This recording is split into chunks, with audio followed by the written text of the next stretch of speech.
પતંગની ઉડાણ. એક ગામમાં મીતુ નામનો નાનો છોકરો રહેતો હતો.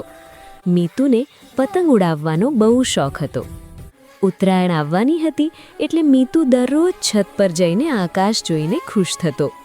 ઉત્તરાયણના દિવસે સવારમાં જ મીતુ ઉઠી ગયો. તેણે પોતાની લાલ, પીળી અને લીલી રંગની પતંગ બહાર કાઢી. પપ્પાએ તેને નવી ચરખી આપી અને મમ્મીએ તલના લાડુ બનાવ્યા.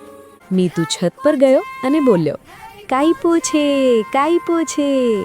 હવા સરસ ચાલી રહી હતી. મીતુની પતંગ ધીમે ધીમે આકાશમાં ઊંચે ઉડવા લાગી. આકાશમાં ઘણી બધી રંગબેરંગી પતંગો હતી. કોઈ તિતલી જેવી હતી તો કોઈ તારાની જેમ ચમકતી હતી. એટલામાં મીતુની પતંગ એક ઝાડમાં ફસાઈ ગઈ. મીતુ ઉદાસ થઈ ગયો. ત્યારે તેનો મિત્ર રાહુલ આવ્યો અને કહ્યું, ચિંતા ના કર, આપણે સાથે મળીને નવી પતંગ ઉડાવીએ. બંને મિત્રોએ મળીને નવી પતંગ ઉડાવી. આ વખતે પતંગ બહુ ઊંચે ગઈ. મીતુ ખૂબ ખુશ થયો. સાંજે બધા બાળકો સાથે બેઠા, લાડુ ખાધા અને બોલ્યા, ઉત્તરાયણ મુબારક.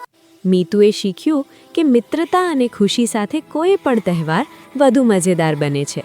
આવી જ સ્ટોરી જોવા ચેનલને લાઈક, શેર તેમજ સબસ્ક્રાઇબ કરો.